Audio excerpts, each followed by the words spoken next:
Hello, hello, hello. Welcome again. Thank you all for being here. This is a joy. It's a joyful time. It's a wonderful to see a crowd of great faces. Oh, and friends, so glad you all are here. And we're especially honored to have these two guests with us tonight. How are you feeling? Oh my gosh, thank you so much for having me. Hi, guys. Thank you so much for coming out. Oh my gosh, it's such a pleasure. Yes, this is wonderful. Yes, Law. Hey y'all. Yeah. I knew I was gonna be in Atlanta, so I wore my good hair. We love it. We love it. We love it. So, as you know, one of the occasions of this talk is Aurora's new memoir, Wildflower. Congrats. Thank you. Thank you so much. Not every 38-year-old has a memoir on the shelves. Well done. Thank well you. done. Thank you. I know we got started a little early with this slideshow, which is adorable. Thanks. Tell me a little bit about what we're looking at here. What are these images? Oh my gosh, it's just me as a kid, you know.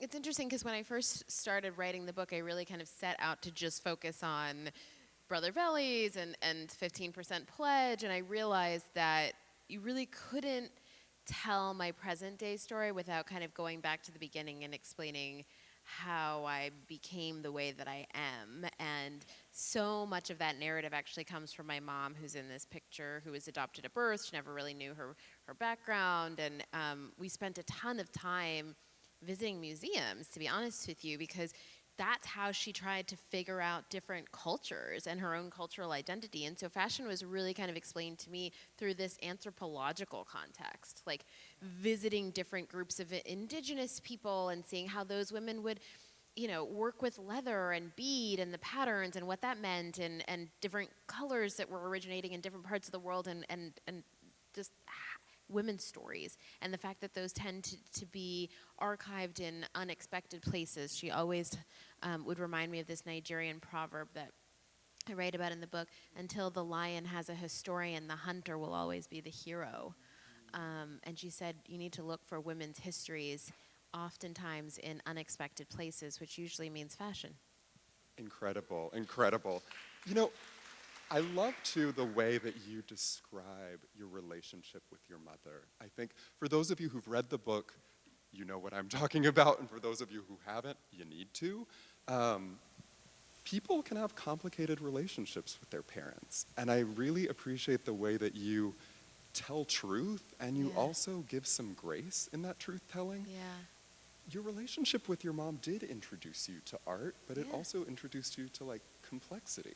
Totally. I think we all have complicated relationships with our parents, right? Especially our moms.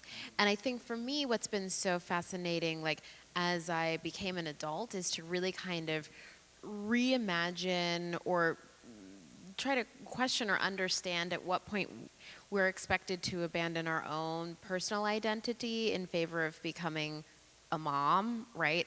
And which parts we need to maintain, which parts we need to let go, and then also the expectations that are put on us as a daughter, right? Like I've had partners in the past, God love them, that were like so disappointed that I had this like pretty sparse relationship with my mom. And I'm like, actually our relationship is really wonderful and super healthy. We talk on the phone once every 6 months. You know? And guess what? I'd be real miserable if I was talking to her every week. Right? And maybe that's not broken. Maybe that's fixed. I love that. I think love we that. also have this expectation that every woman wants to be a mom, and that every mom is going to be a good mom just because they're a mom. And I think that's really unfair. Because I had a really interesting relationship with my mother, and when she passed away, you know, I came to the realization, like, she did the best she could, and she was only being who she was. You know, and it's Totally. like we have this thing, and I think it's societal, and I think it's what Hollywood shows us, like mothers are supposed to be so, you know, nurturing, and everybody isn't born with that. No. So I actually had a friend in the pandemic. It was this, I love this story so much, and you know, now she's home with her child. She had, you know, childcare, and the girl was in school for 10 hours a day. Then she went to tennis and all that, and so they were living together. And she called me one day. She's like, I don't like this bitch. She was like, I did not know her, and now that I know her, I fucking can't stand her. And I thought it was the realest, most honest, and most healing thing that she could have ever said. So then she had to work on, figuring out their relationship. And she worked on it, and eventually I think she started to like her. I don't know for sure. But I Fingers thought it was crossed. just so incredible for her to say. She said, I didn't know her. I've only seen her on a couple hours a day. I really didn't know her, and I do not like her. And she called her a bitch and everything. I thought it was fab. The girl was like 7. I was like, oh, it was amazing. But, Oh, we my have to word. stop putting that on women, I think. Yeah. I cannot wait for Law Roach's parenting tips to come out. We are really going to be in for it. As you go through this story, actually, maybe we'll sidebar here for 1 second, because Law, you also grew up in the south side of Chicago. Yes. You had your own journey in and forward. Maybe if you could share a little bit, we'll do a little parallel track here of Okay. growing up in the world. What do you mean? If you could share maybe a little bit of, you came into the world, you came into a context in the south side of Yeah. Chicago. Okay. You also started thinking about fashion Yeah, in particular yeah. ways. Aurora, it was coming through her Yeah. mom and her mom's sensibility, but what was it for you? I think, so my introduction to fashion was in vogue, right? That never seemed obtainable to me. My fashion was Essence and Ebony and Jet, and the things, That's right. the magazines that my grandmothers had on the table, and so I never looked at fashion as a global thing, which now that I go back and have done my research, what was happening at Essence and Essence Fashion Fair and Eunice Johnson and the incredible work she did. But growing up, I didn't understand that, right? So, I haven't really been in the industry as long as people think I have. I say that my career started in 2014 when I moved to LA to kind of pursue this thing that I had kind of heard about, really. But yeah, so I'm the oldest of 5, South Side of Chicago, tough upbringing. Some similarities with Aurora about just the things that could have been really, that was traumatic and could have really been detrimental to us as people. And I just said to her in the back, I said, one thing I took away from your book, that you never felt like a victim. And that's the way I feel about all the things that I went through. I've never felt like a victim. I'm able to, in some crazy way, rationalize that to say that everything that I went through made me the person I am today. Yeah. I mean, it's so true, right? And I think we were also saying backstage, to me, like, the most violent part of what I went through would have been if I allowed that to continue to define me now, right? And stop me from being all the things that I want to be and do, or, ruin my relationship to my own, sexuality, or, all of that jazz. And I just feel so, I think that's why for me it was important to write the book. One of the reasons why.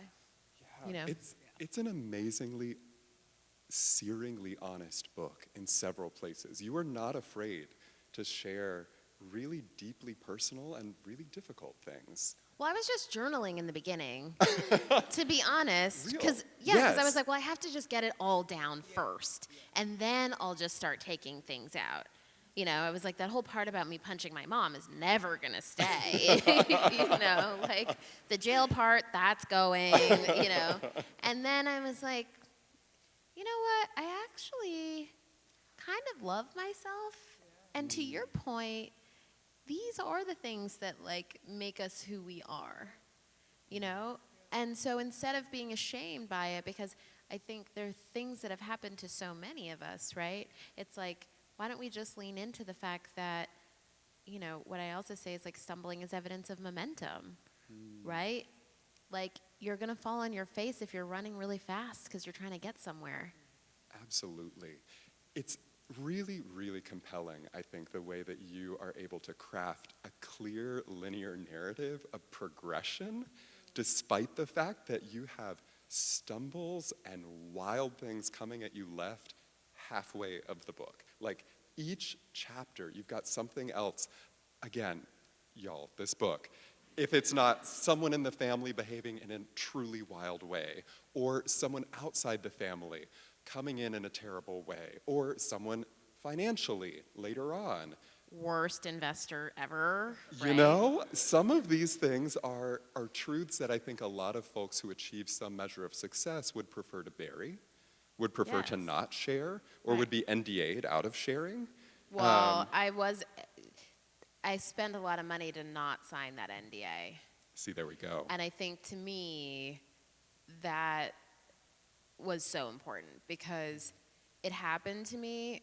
For those who don't know, and this was like right around the time that we met. We met in 2014, and right after I won the fashion fund, the business was growing so quickly, and I just didn't have any money to pay for some of what I had to pay for, like to finance. It was an order for Net-a-Porter. And I was $70,000 short, and I took a $70,000 loan that ended up costing me over $1 million to pay off. And I was just, so filled with shame about it. Didn't know how to get out, didn't want to tell anyone, was just getting buried. I mean, it was nuts. And what we don't talk about, I think it was so like, people were so in love with this idea that like I started this business with $3,500 at a flea market, and now here I am. But it's like, well, what happens in between launching at a flea market and like getting your business to $1 million?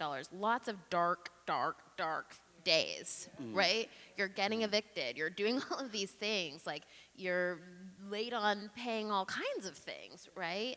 And when you don't have like friends and family that everyone tells you that you're supposed to raise money from, what the hell is that? Right? You end up taking it from like the creepy person. I have a question So for you real. Yeah. in regards to that. Yes. So now with your new role at the CFDA, congratulations. Thanks. Yes. Wanna tell everybody what your role is? Thank you. Oh, yes. I'm the vice chair of the CFDA. How are you going to make sure that you're protecting other Yeah. designers coming in from those predatory investors and Yeah. parts of the world? You know, it's really fascinating. I think for me it was telling that story, firstly, so that we could just kind of get it out there. And then two, the issue that I have with fashion and honestly with the whole financial economy, and I think the thing that people don't realize, and I also launched a private equity fund over the past 12 months, so I've been doing a lot of investing. The thing is if you're raising money, okay, from an investor, the expectation is they're going to be able to get their money out, which means you have to sell your business. And within the world of beauty, that's easy because you can start a beauty brand and L'Oreal or Estee Lauder or one of these people is going to buy it because they're just buying stuff up all the time. In American fashion, we do not invest back in young designers. We just don't. In Europe, they do a little bit more, right? There's larger fashion houses that will go in and acquire other businesses, so there's more investment dollars that are going into that industry in general. But until we have more of the great American designers be interested in creating fashion houses, and I think when we think about fashion houses, we just think of the glamour of it all, but what we're not thinking about is all the ways in which they're actually really integral to support the younger crop of designers. So I think that really has to be addressed because it's hard, and also just structurally it's hard to make money in fashion as a new designer. So we've been having a lot of really tough conversations and need to continue having a lot of really tough conversations because I obviously love the CFDA. A lot of the people that are on that board started their businesses at very different times, you know? And it's a totally different world. And I think also if you're thinking about making things like not in China, then that presents a whole other issue, right? Because the costs are more, the margins are lower, like it's crazy. One of the pieces that I really appreciate about the way that you're approaching your work, both at the CFDA and with your business and with your life, is sort of saying, is it possible for folks who have an entrepreneurial mindset to pair that with some ethics? Like, is it possible for us to do some good in a world while we're also trying to make money? Yeah. That's a tricky needle to thread. And I think there's a lot of people right now who are really quick to say, to hell with all of it. Like, you can't do it, it's not worth even trying. Yes. And yet you're still coming back around. You have this amazing brand that you continue to build. You have these projects investing not only in your own work, but in the work of others. What keeps you going? I think there's so many people that have believed in me, right? And I experience joy through seeing other people be able to realize their dreams, right? I also think that perfection is the enemy of good. And so often we don't want to try a thing because we're afraid it's not going to be good enough, or people are going to complain at the internet at us, or whatever, right? Like, and to me, it's like, just try, just try, and like, we're probably going to mess it up a little bit, but maybe that's okay, right?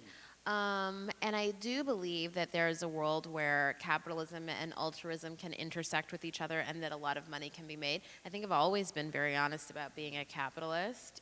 We live in a capitalist country. I'm not really trying to overthrow that right now personally. So I'm, as Beth Ann Hardison says, if you're going to go to the amusement park, you may as well ride the fucking ride, right? So we got to figure it out to some degree. For now, at least, right? Unless we want to move, which is always an option, I suppose, to some degree. And I think for me, it's just, how do we involve people who have been, like, when people always say, oh, they're underrepresented. That's a word that I have a really difficult time with.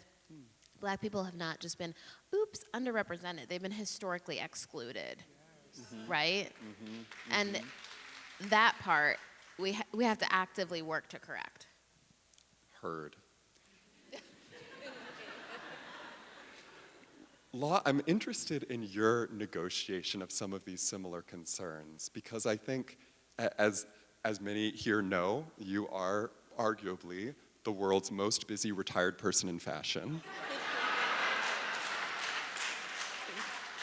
And so, there are lots of ways to negotiate when you feel like, you know what, I've had enough. Yeah. I'm actually going to blaze my own path. How did you make this decision? I've been so blessed to have an amazing career, and I think even the person that I wanted to model my career after, I think I got to the point where my career was actually bigger than hers. So I was really grateful for that. But what I just said this in another speech, like, I really believe in manifestation. I believe in, you speak it into the universe what you want, and having a pure soul and those things, it works, right? But I think what I didn't do was, I wasn't specific enough in my request.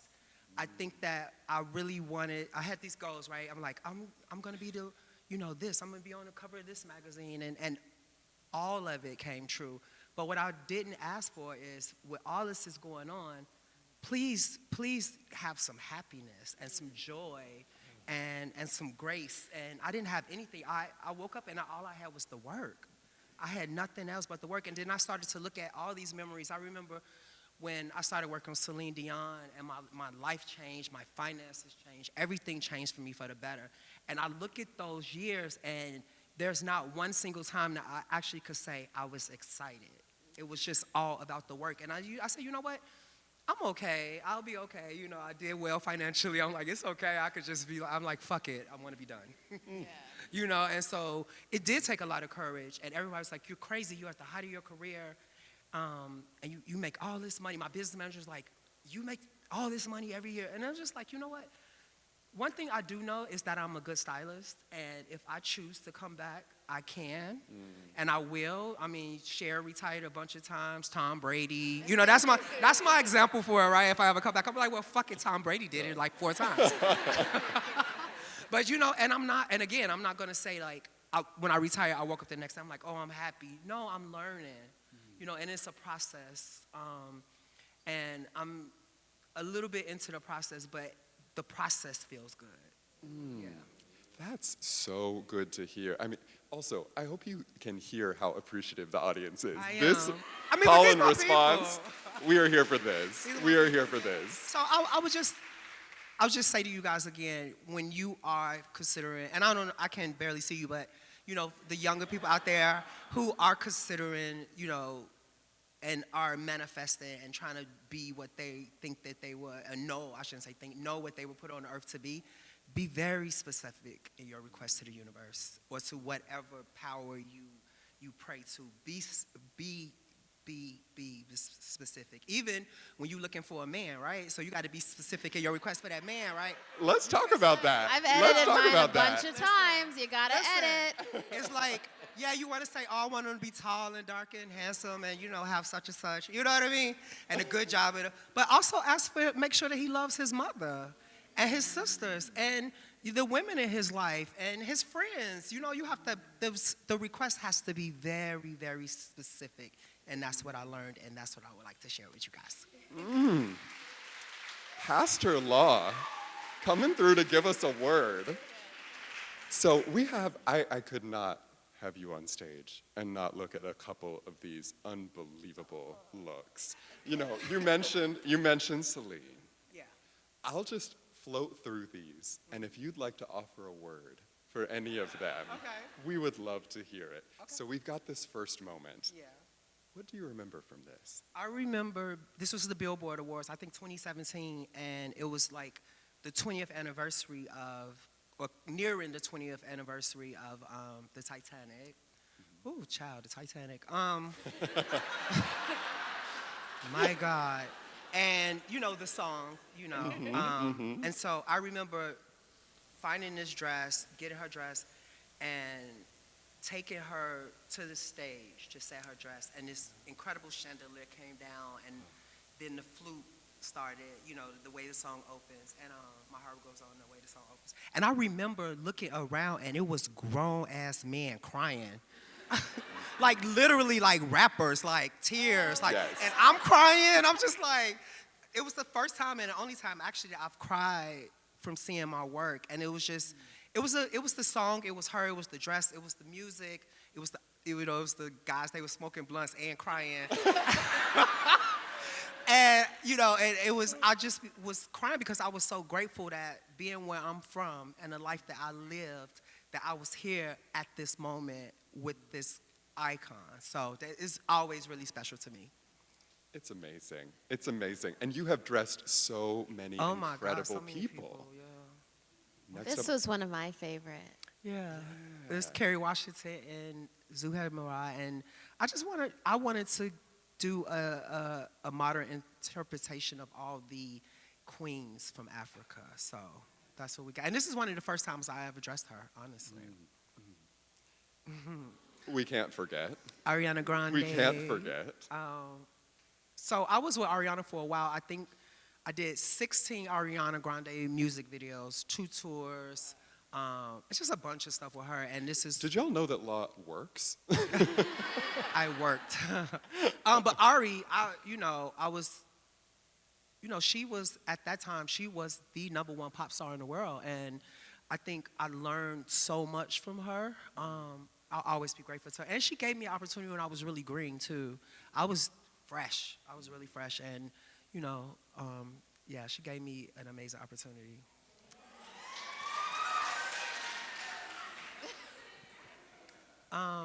This one.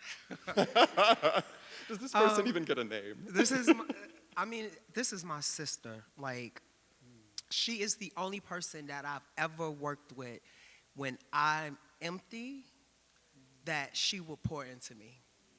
She don't play about me, first of all. But even when I retired, it was like I had been pointed to all these women, and I said it in the post, but my cup is empty. And before then, she's the only one that I could call and say, I'm not well. And she'll be there, and she always say, when my nephew passed away, she had her assistant come to my house, pack me a bag, and take me and put me on a plane. Because I'm re-energized by the ocean, and no questions. He just came over, was like, Zendaya's sending you so that you can just be away, because I was in a really dark place. And that girl, since she was 15, 16-year-old, has fought for me to be in every room. She's fought for me to do every single campaign, every single photo shoot, and she didn't have to do that. And it literally, without her, there's no way in the world that I'll be sitting here. That And is a did it testament. unselfishly, and did it Yeah. in a way that never made me feel like I owe her anything, you know? And I love her so much. I love her so much. And we fight and yell at each other. And yeah, we just had a big fight a couple weeks ago. But she's always been so mature. She texts me, she said, "Are you still mad at me?" And I say, "Yes, bitch."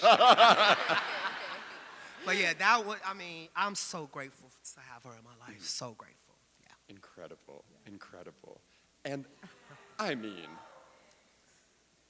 the audience is doing the I mean, what moderating you for me gonna at this say? point. They're just like, let me tell you what I think about these images, because So they I'll are tell you a funny story about this. So we had 2 dresses, right? Both were incredible. And so she called me out. So I was like, okay, go home, think about it. We'll alter both and we'll figure it out.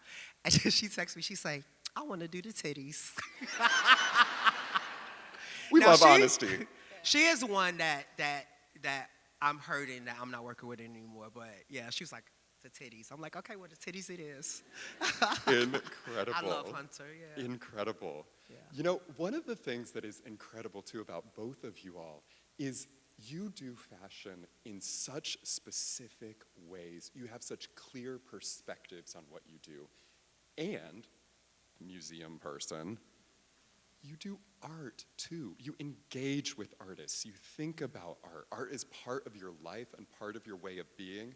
As part of researching for this, because every good moderator needs to do a bit of research, I found this amazing Architectural Digest spread that included some of Law Roach's personal collection.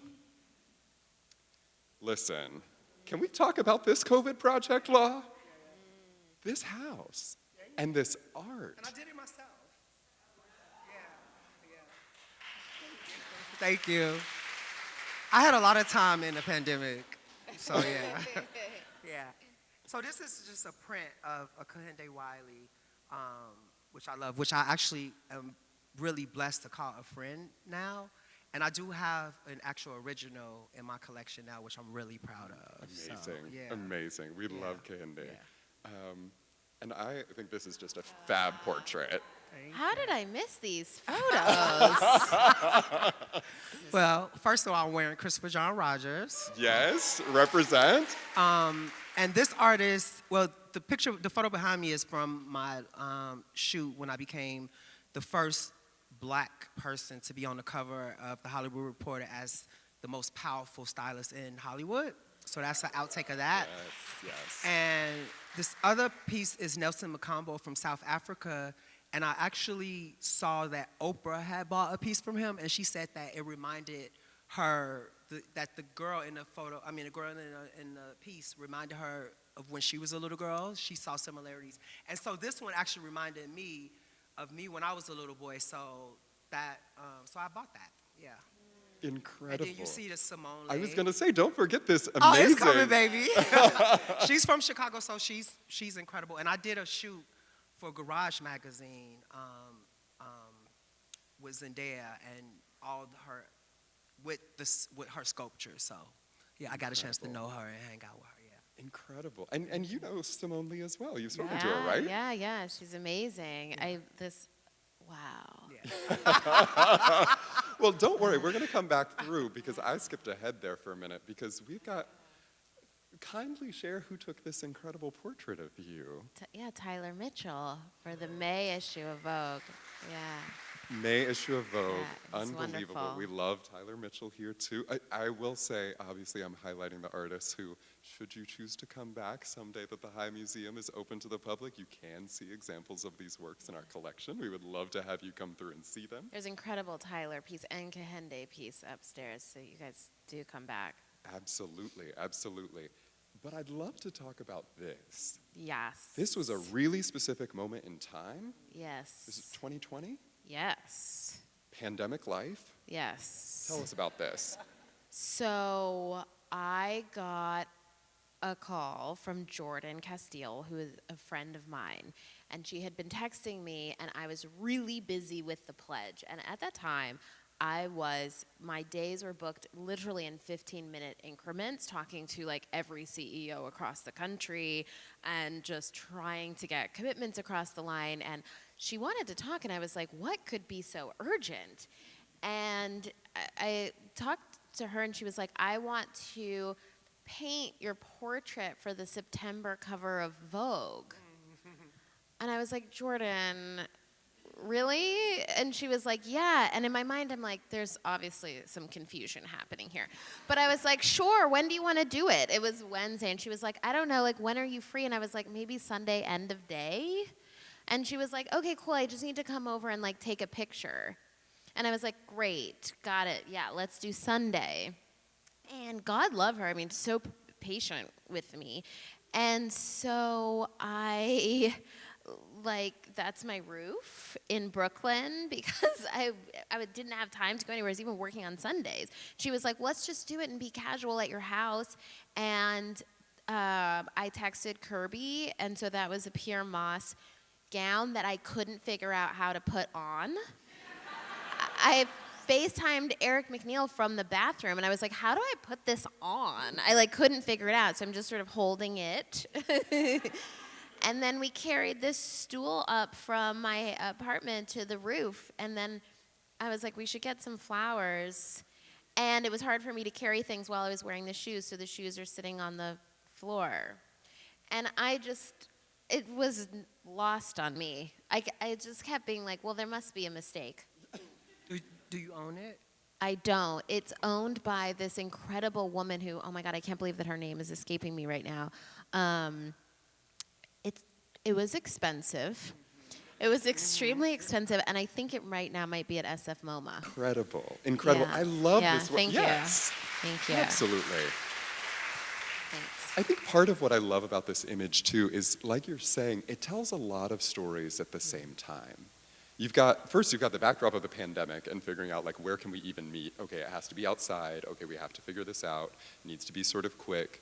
But you've also got, some of you may know Jordan Casteel's work just as a portrait painter. It's magnificent in the way that she's able to render paint, and she often doesn't use naturalistic colors, right? Some of her early works you may remember where she's portraying black men and using almost entirely blue pigment. Like, there's a real sense of her work of saying, I can see what's in front of me, but I am interpreting it through my own artistic vision so that I can tell a broader story. And what I like about this too is there are lots of ways that you could have been portrayed as the 15% pledge person. Yeah. It could have been you on a podium. It could have been you looking really regal or authoritative or in a military. Me in a blazer. It's now always me in a blazer. Right. It's always the blazer, you know? And I've never been a blazer girly. So Right. now every time if I'm having any kind of financial conversation, they're like, oh yeah, we called in all these blazers, you know? And it's kind of, I think for me in that moment, and I really was not leaving my house in the pandemic, and it was just me and Jordan on the rooftop, like having a conversation, having an experience, like, and this was, I mean, she painted this all throughout June and July, so she shot this maybe 3 weeks after I launched the pledge, and Amazing. I had a whole conversation with American Vogue and said, you know, I can't be on the cover of this issue unless you guys sign the contract and also take the pledge. You know? And? Well, it happened. There we go. There we go. But just really quick, just far as wardrobe. Yes. I think it was really meant to be that you couldn't figure out how to put that dress on, because I think the way you holding it just has this air of vulnerability and ease, and I think it would have been a different photograph had you figured it out. Yeah. Yeah. So. Thank you. I agree. It means a lot to me, this, because, you know, when I was younger, for like 2 months, I was a model, and I remember we would always talk about, I was horrible, and the girls would always talk about, like, oh, they want to be on the cover of Vogue, and I think for me, this is the only way that I think I ever would have really felt that. I think it was just such a specific time in history, and the print copy, it just says hope on the bottom of it. And it was so hard for so many of us during that time, and I truly, and it sounds dramatic, like didn't know if I would make it through that year because I gave everything I had. Everything I had. I was by myself in my apartment. I was puking constantly. I was getting sick. The emotional capital that I was spending, I was beyond bankrupt. Like, I was beyond bankrupt. And prior to that, I was really good about centering my happiness as my core goal, right? And I put that above, you know, breaking glass ceilings and like doing all of those other things that a lot of my peers were doing at the time. Like I started my business during the girl boss era, right? Like those girls were running game and I was just like, I'm good with my shoes and like my small batch production and yes, I'll come stay in your house in, you know, the Hamptons, but I'm here in my apartment. And I think, you know, like the amount of work it just was like unparalleled, and the conversations. I mean, there's 29 people that have taken the pledge, Andrew. Like, there are so many other companies that have wanted to take the pledge over the years that I did not feel comfortable with, because in the same way that like Nordstrom signed that 10-year contract, I have to countersign all of those contracts as well. And that means that I have to do work with Nordstrom for 10 years. And the 17 women that work at my nonprofit also have to get on the phone with Nordstrom, right? And for everyone that we were excited to partner with, there were a hell of a lot that we were like, we cannot work with these people. And those conversations still had to happen. And listen, there was people that I talked to for a year and a half for free. And it's still just marching. I think that's an important note for us to hold, is that both of you approach a lot of your work with incredible generosity. Agreed. And both of you have decided when and where you're going to put down your boundaries. And I think that line is really hard for a lot of people to find, because, you know, we want to be the friend, want to be liked, want to be generous. But then on the other side, it's like, I'm depleted. Yeah. I have done what I can do. I am at my end. Like, I need to shut it down. Yeah. You all have made these decisions. You found a way forward. I love that you circled back to that word hope. Where are you all then in this moment, seeing hope looking forward? Well, I'll start. I remember when Aurora posted that and launched the 15%. And I remember DMing you and just like, whatever you need from me. Because I understand and have really made that understanding greater when the only way to equality is equity. It's the only way. And I always said in so many interviews and just in my work, it's like, if you really want to change someone's life, change their life financially. And I was so impressed with the work that you're doing, because that is the way you change people's lives, right? And you also say something that's really close to what I say. When you think about it, and even in my industry, in my field, you know, I always beg the question, you know, why is it only 3 of me? I'm like, it cannot be talent, because we know where the talent is. So it's opportunity, and I've always been a loudmouth to say, you know, especially when I'm in a room with powerful people, I'm just like, you know, ball your fist up, hold your hand close. I'm like, in your hand, you hold the opportunity for someone else. Give it to somebody who doesn't fucking look like you, you know? Totally. And those opportunities and those financial opportunities are the only way that we're gonna ever be able to dig ourselves out of what this 400 years in this country has held us back from having. So I think you are fucking amazing.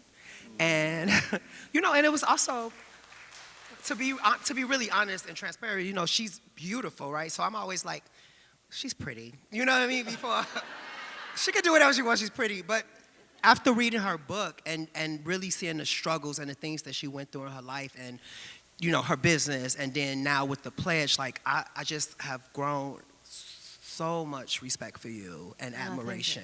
And I just want to say from the bottom of my heart, thank you for doing the work. Thank you. I mean, you know, I will also say, to your point, this when I had this idea for the pledge, I was on the phone with one person who was a friend of mine who told me no one's ever going to do that. She literally said, no one's going to fucking do that. And I hung up the phone and I wrote down the idea and I posted it on Instagram anyways. And my agent called me and was like, I need you to take that down. Seriously, you know? And I was like, no, I think it's a good idea. But at that time, like, people were talking about 8 Can't Wait. They were talking about defunding the police. It was a very unpopular thing to start talking about money. People were like, oh my God, you're such a capitalist. Oh my God. You know, and listen, like, I get it. That's also why we didn't turn the fundraising button on. And Brother Veli's just bankrolled the pledge in the whole beginning because I just didn't feel comfortable raising money. I mean, you know, when there were so many other things that were so urgent, but to your point, right? It's like, unless we have access to capital and opportunity, things are not going to change. They're not going to change. Because this country was built on a system to keep the change from happening. Yeah, and it's also interesting because over and over and over again, I'm constantly surprised at different structures that I will encounter that are literally racist. Like, they're just completely racist. Like, it's just like, if you're black, it's not happening. Or it's going to be much harder. Or, you know... Can you give us an example of one that surprised you? God, so many examples. I mean, I can give you a small example that's maybe easier, right? So I spent a ton of time for the past year and a half in Silicon Valley, just focusing on the private equity and venture capital world. They invest in people that they think are going to be the next Mark Zuckerberg, right? So even if they're a fairly normal, reasonable person, right? Like, they're watching someone walk in the room and there's all of these unconscious biases that are tallying in their minds that are like, okay, do I think that this person is going to be able to get this company from here to here, right? And they just don't see it because also they haven't seen it. Right? Measuring the future with the past is a really tough thing to do. Totally. And that's what people do. So well said. And that's what people do over and over and over and over and over again. Also, some people just don't know how to interface with that business or that founder, or, you know, they just don't even know, right? Even for me on the Brother Belly side, like, I remember, you know, before I launched the pledge, we actually pulled out of all of our wholesale accounts. Because I was like, they don't know how to sell our shoes or even how to court our customer. Or even care. Yeah, literally, yes. That's the biggest thing. Right? Yeah. It's incredible the degree of care that you all bring. And it is something that I'm now noticing time, thinking we should turn and invite questions from you all. If you would like, there are a couple folks with microphones. Simply raise your hand and our wonderful staff will come by and give you a microphone. Please do wait for a microphone to reach you so that we can hear your question, because that will be particularly helpful. This is my favorite part. Thank you.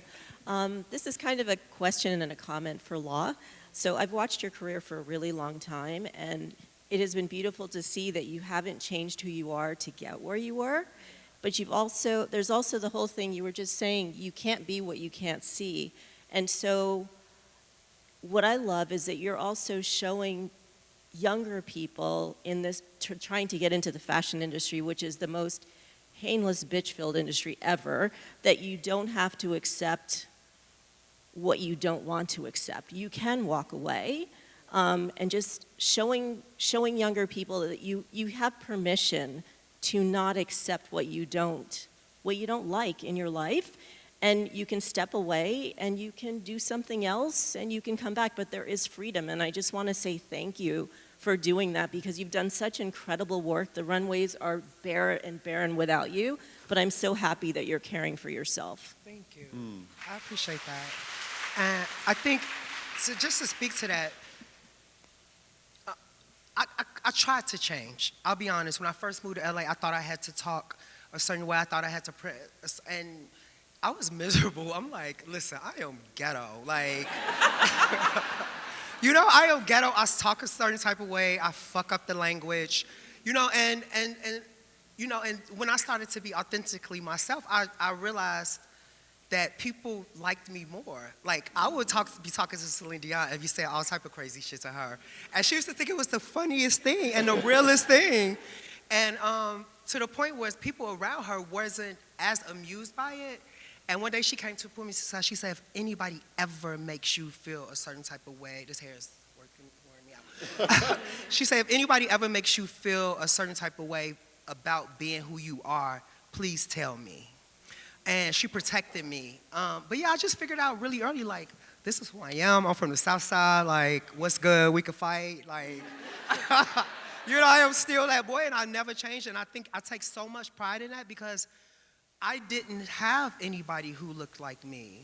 I didn't have anyone who spoke like me. So that became my mission. That became my mission, to do it my way and to show all these little black boys and little black girls that they can do it their way too.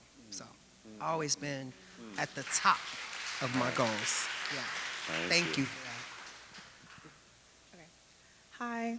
Can you hear me? Okay. My name is Mariah. I just want to say hi. But first I want to say, Law, you have one of the best bust downs in history. And I just wanted to say that and acknowledge it while I had the mic. But okay. But my question for both of you, you both have built these incredible brands for yourself over the years and become very renowned names. How do you, as you continue to grow your brand, which is also your name, hold that integrity? And do you separate yourself from the brand that you have built? I don't separate myself. I think it would be hard. I think also with the book, I think going even deeper into the ownership of who I am actually makes me feel better, right? And to Law's point, it's like you can try, to change. I think as humans, we spend so much time kind of like straightening our own costume of identity and making sure that that's straight before we go out into the world. And sometimes it's just suffocating, right? And social media is such a prime example of that because it's just like people acting out their best versions of themselves over and over and over again, and that part's exhausting. And I think for me too, it was like, okay, if I made it to this certain place, like, why not just talk about all of the crap, right? Because I think it will actually just bring us all closer together because maybe we'll be able to be more authentically ourselves. And the people who would normally be judgmental around people who have had very different experiences than them may end up having to become a little bit more tolerable, right, of those of us who have had different experiences. Well, my brand is just, I'm for the people. That's it. Like,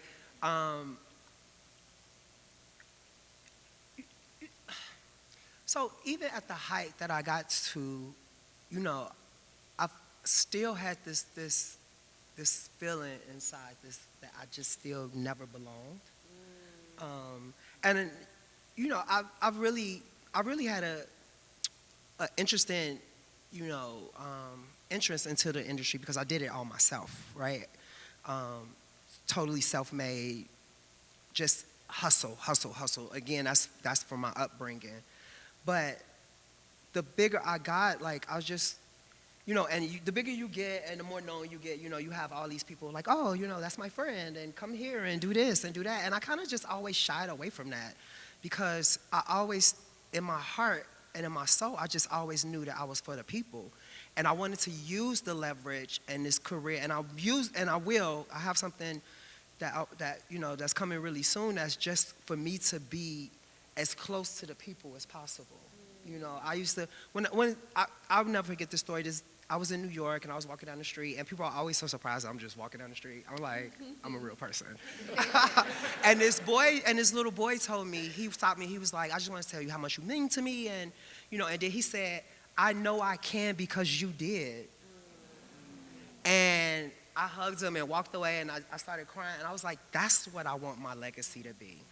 I don't want my legacy to be a lot of pretty girls and pretty dresses and, you know, these celebrities and this. I want to, when I'm going, I want to know and my family to know that I really change people's lives.